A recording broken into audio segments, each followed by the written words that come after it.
Principle of natural justice, as we know that important, we can say the fundamental rule of any proceeding.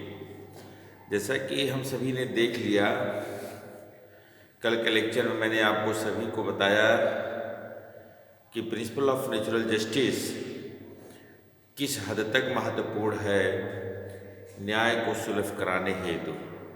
यदि न्याय को प्राप्त करना चाहते हैं तो आप इन प्रक्रियाओं से अगर गुजरते हुए न्याय को सुलभ कराते हैं तो यह माना जाएगा कि वास्तविकता में न्याय हुआ है पक्षकार के साथ। तो प्रिंसिपल ऑफ नेचुरल जस्टिस की पहला जो सिद्धांत है audi alteram partem, hear both the side. Audi alteram partem का अर्थ है कि आप दोनों पक्षकारों को सुने। कोई भी वाद आता है, कोई भी वाद होता है तो आप एक पक्ष का सुनकर निर्णय मत लीजिए, दोनों पक्ष का सुनिए। You must listen both the side, और दोनों पक्ष को सुनने के बाद तब आप कोई निर्णय लें। इसकी बात हमारा ऑडी अल्ट्रम पार्टम कहता है। Principal of natural justice embodies two principles. Number one, no one can be a judge in his own cause. Principle of natural justice, no one can be a judge in his own cause. कोई भी अपने मुकदमे में जज नहीं होता है। And judicial और quasi judicial tribunal ought not shall not be condemned any person unheard। और किसी भी व्यक्ति को आप सुनेंगे नहीं, बिना सुने ही निर्णय दे देंगे, ऐसा नहीं होगा, ऐसा नहीं होना चाहिए। The second principle emphasizes that right to be heard must be effective and adequate.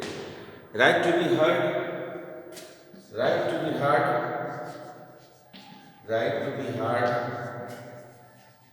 must be effective, must be effective and adequate। माने प्रॉपरली उसको सुनवाई हो, ऐसा होना चाहिए। Must be heard and effective and adequate. No one should be condemned unheard। और किसी को भी सुना नहीं चाहिए। No one should be, no one should be condemned, no one should be condemned unheard। किसी को आप सुनने से वंचित नहीं कर सकते, आपको सुनना ही है। And to give every citizen a fair hearing just as is common of good legal proceeding। And it is also the duty for fair hearing। Fair hearing is also an essential component of justice। आप किसी भी व्यक्ति को, कोई भी व्यक्ति हो, उसको फेयर हियरिंग करने का मौका दीजिए, उसका सुनिए, आपको क्या कहना चाह रहा है, सुनने के बाद ही निर्णय लीजिए।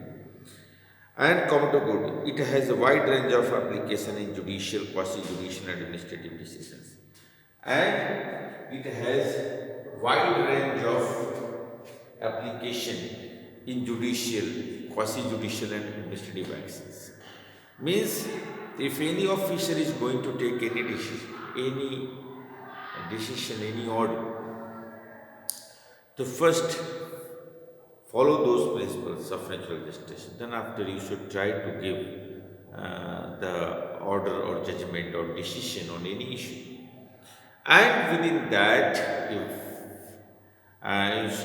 should try to also listen the matters of a person and in against of whom you are going to give any order, or whatever the decision you were taking, that decision must be taken after hearing of both the parties। दोनों पक्षकारों को सुनने के बाद ही निर्णय देना चाहिए, ऐसा हमारा प्रिंसिपल ऑफ नेचुरल जस्टिस कहता है। स्वदेशी कॉटन मिल्स 1981 में क्या कहा गया? It is a flexible, malleable and adaptable concept of natural justice to adjust and harmonize the need to speed.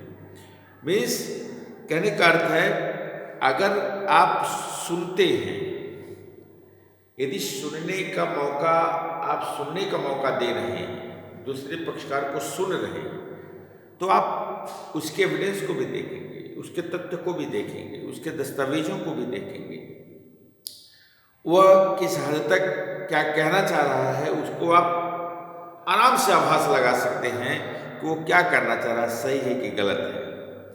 इसीलिए प्रिंसिपल ऑफ लीगल जस्टिस हमेशा इस बात पर बल देता है कि you should try to always give judgement after reading of both side.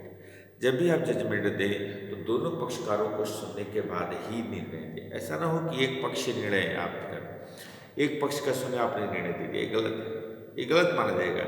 अगर आप एक पक्ष का निर्णय दें, एक पक्ष का सुनकर आप निर्णय देते हैं तो वहाँ माना जाएगा कि आपने प्रिंसिपल ऑफ नेचुरल जस्टिस का उल्लंघन किया, आपने दोनों पक्षकारों को नहीं सुना है। इसीलिए प्रिंसिपल ऑफ नेचुरल जस्टिस यह तय करता है, यह निश्चित करता है कि आप दोनों पक्षकारों को सुने। ऑडियल ट्रम पार्टम मीन्स ऑडियल ट्रम पार्टम, listen of both the sides, listen and you listen of both the sides, you see their documents, you see their situations on which that particular person is telling something regarding the matter due to of which the dispute has been started. If we listen all these things of the party, then after we will easily realize, feel himself or to the scenario regarding the matter of the dispute shall be very much clear, and you shall easily come on the conclusion that what is right and what is wrong in the dispute, who is the victim and who is culprit in a case, कौन अपराधी है, कौन सही है, कौन गलत है।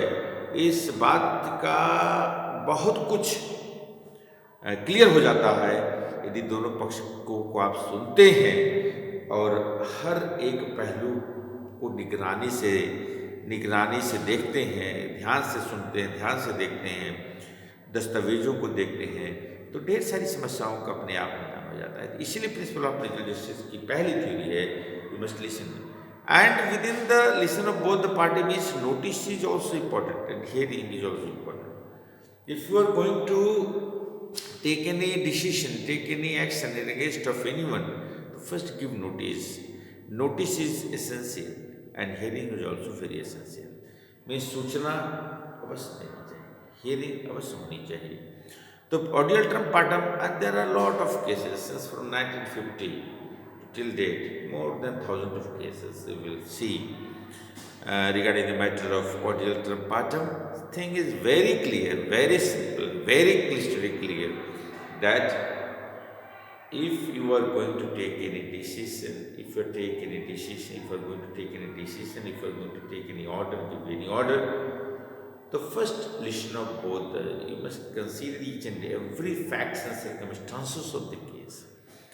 आप किसी भी केस के तथ्य परिस्थितियों को बारीकी से देखिए, सुनिए, सुनने के पश्चात निर्णय लीजिए, यही ऑडियल ट्रम पार्टम कहता है। और अगर आप एक पक्ष को सुनने के बाद निर्णय देते हैं तो माना जाएगा आपने प्रिंसिपल ऑफ नेचुरल जस्टिस का उल्लंघन किया है, और वह जजमेंट का रिट भी हो सकता है, उस जजमेंट की अपील भी होगी, और एक बड़ा वी कैन से ये कह सकते हैं कि उस जजमेंट में एक बड़ी खामी के रूप में प्रिंसिपल ऑफ नेचुरल जस्टिस का ना पालन किया जाना मतलब प्रिंसिपल ऑफ नेचुरल जस्टिस को न मानना एक बड़ी खामी मानते हुए उस जजमेंट को क्वेश्चन भी कर सकती है अपीलेबल अथॉरिटी, जो हाई कोर्ट हो या सुप्रीम कोर्ट हो। तो आपको पता ही हो गया ऑडियल term partem principle of natural justice का। कल मैं आपको नेमो जुडिक्सिंग कॉजेस को पढ़ाऊँगा। Thank you very much, have a nice day.